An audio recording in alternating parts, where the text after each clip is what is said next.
Top of the morning to you. Just sent my daughter off to school, and I'm ready to jump in the book of Deuteronomy. We're almost done, two chapters away from finishing this book. And so, let's hop to it.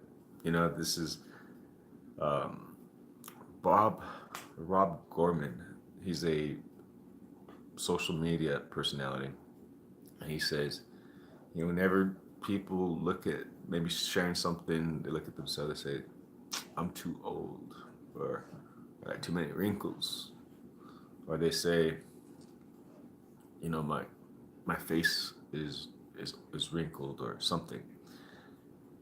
But his point was somebody has needs to hear what you have to say. And so now that I kind of dispelled the looking perfect myth, in case some of you guys ever aspire to do something along these lines, let's hop right to it. Deuteronomy chapter 33 and 34. This is the blessing that Moses, the man of God, pronounced on the Israelites before his death. He said, The Lord came from Sinai and dawned over them from Seir. He shone forth from Mount Paran. He came with myriads of holy ones from the south and from his mountain slopes. Surely it is you who love the people. All the holy ones are in your hand. At your feet they all bow down, and from you receive instruction, the law that Moses gave us, the possession of the assembly of Jacob. He was king over Jeshurun when the leaders of the people assembled along with the tribes of Israel. Let Reuben live and not die, nor his men be few. And this he said about Judah. Hear, O Lord, the cry of Judah. Bring him to his people with his own hands. He defends his cause. Oh, be his help against his foes. About Levi, he said, Your Thummim and Urim belong to the man you favored. You tested him at Massa. You contended with him at the waters of Meribah. He said of his father and mother, I will have no regard for them. He did not recognize his brothers or acknowledge his own children. But he watched over your word and guarded your covenant. He teaches your precepts to Jacob and your law to Israel. I almost want to underline that.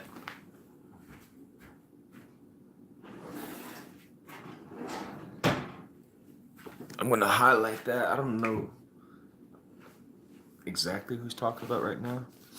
The man you favored, you tested him, Massa.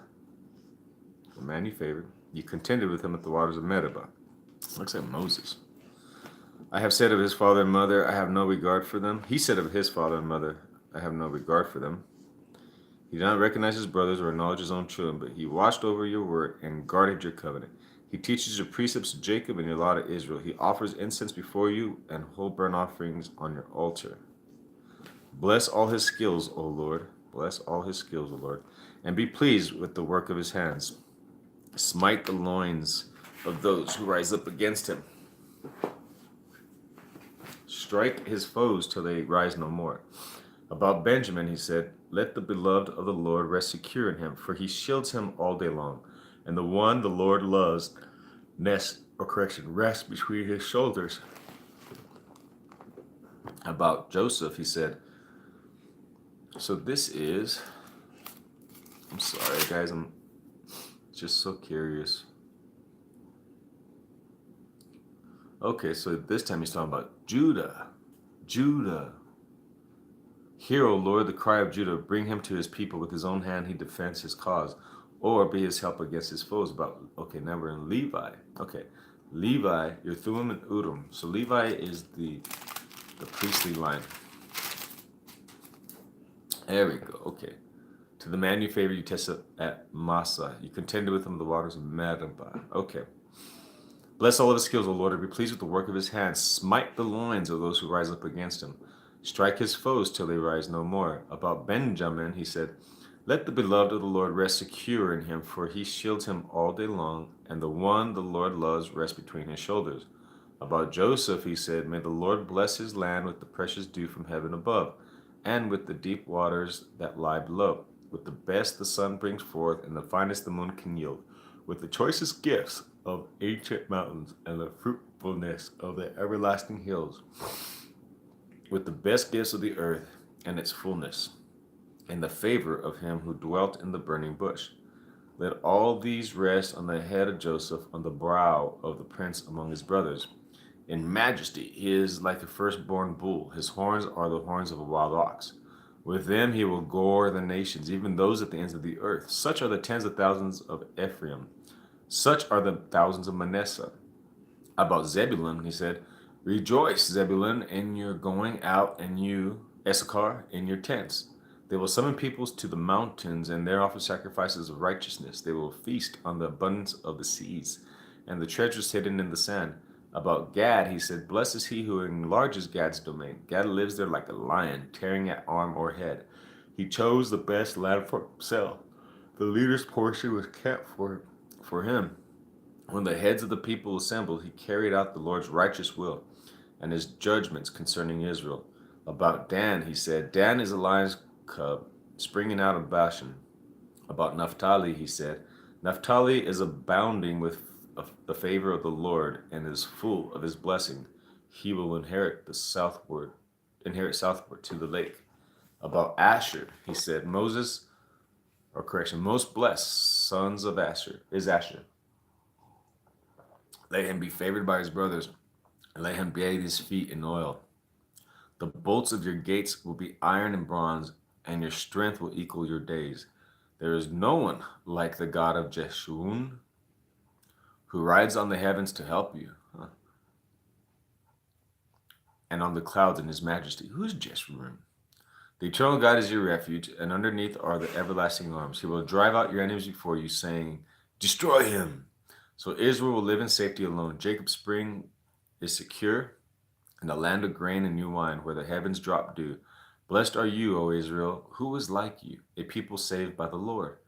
He is your shield and helper and your glorious sword.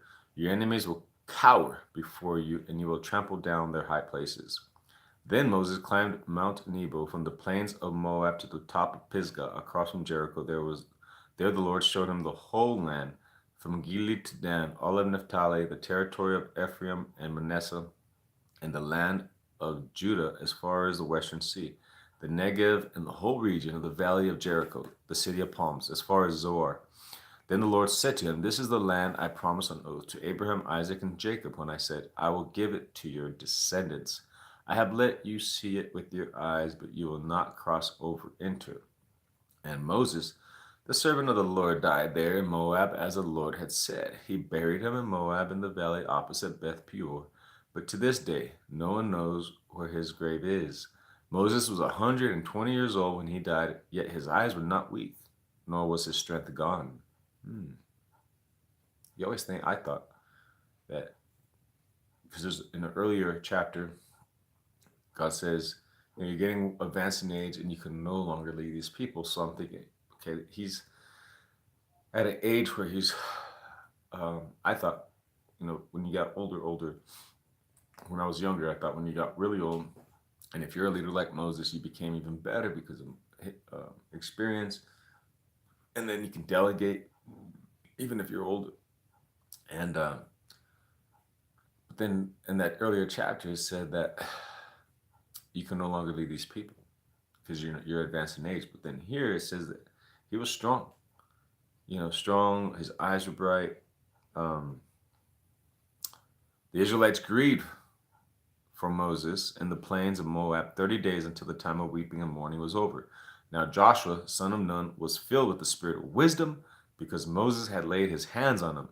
So the Israelites listened to him and did what the Lord had commanded Moses. Since then, no prophet has risen in Israel like Moses, whom the Lord knew face to face, who did all those miraculous signs and wonders the Lord sent him to do in Egypt, to Pharaoh and to all his officials, and to his whole land. For no one has ever shown the mighty power or performed the awesome deeds that Moses did in the sight of all of Israel. Wow, Deuteronomy's done. Thank you, God.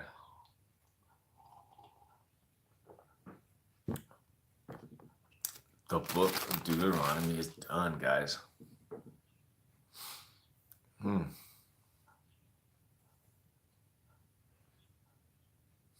Now we're going to the book of Joshua. And I'm just going to use this time to kind of set up the book of Joshua for the next video. So it's a story of conquest and fulfillment for the people of God. After many years of slavery in Egypt and 40 years in the desert, they were finally allowed to enter the promised land. Always a migrant, never passed the country to which he was sent, but he left to his children a legacy of God's covenant that made them eternal heirs of all of Canaan. Joshua was destined to turn that promise into a reality. When Deuteronomy ends, the book of Joshua begins. When Deuteronomy ends, the book of Joshua begins. The tribe of Israel are still camped on the east side of the Jordan River. The narrative opens with God's command to move forward and pass through the river on dry land. Then it relates the series of victories in central, southern, and northern Canaan that gave the Israelites control of all the hill country and the Negev. It continues with a description of the tribal allotments and ends with Joshua's final address to the people. The theme of the book, therefore, is the establishment of Israel in the promised land. The establishment of Israel in the promised land. Whew. How would you like to write a book, or the book written about you? And we'll just say your name is John. And it's the story of John and his establishment, the establishment of John and his household, the establishment of John and his family, the establishment of John if he's solo and his friend. If it's Susie, the establishment of Susie and her household, Susie and her family in the promised land. And the promised land is exciting to me. You know, it was a place that they were afraid to cross the borders. 10 out of 12 people were, oh, the enemies, we crossed over in that place, we were toast. And 2 out of 10, Joshua and Caleb were like, or 2 out of 12 were like, we can do it. Yeah, the people might be powerful, but God's with us and we can do it. And so they go in there and they fight. There's fighting. There's, oh my gosh, it's so many different things going on. The life of Joshua, a remarkable life, was filled with excitement, variety, success, and honor. He was known for his deep trust in God and as a man in whom is the Spirit. As a youth, he lived through the bitter realities of slavery in Egypt, but he also witnessed the supernatural plagues and the miracles of Israel's escape from the army of the Egyptians. When the waters of the sea opened before them and then fell upon the Egyptians. He led troops of Israel to victory over the Amalekites. He alone was allowed to accompany Moses up the holy mountain where the tablets of law were received, and it was he who stood watch at the temporary tent of meeting Moses set up before the tabernacle was erected. Joshua was elected as a representative of his own tribe of Ephraim. When the 12 spies were sent into Canaan to look over the land, only Joshua and his friend Caleb were ready to follow God's will and take immediate possession of the land. The rest were condemned to die in the desert. Even Moses died short of the goal and was told to turn everything over to Joshua. God promised to guide and strengthen Joshua just like he did Moses. Joshua proved to not only be a military strategist in the battles that followed, but also a statesman in the way he governed the tribes.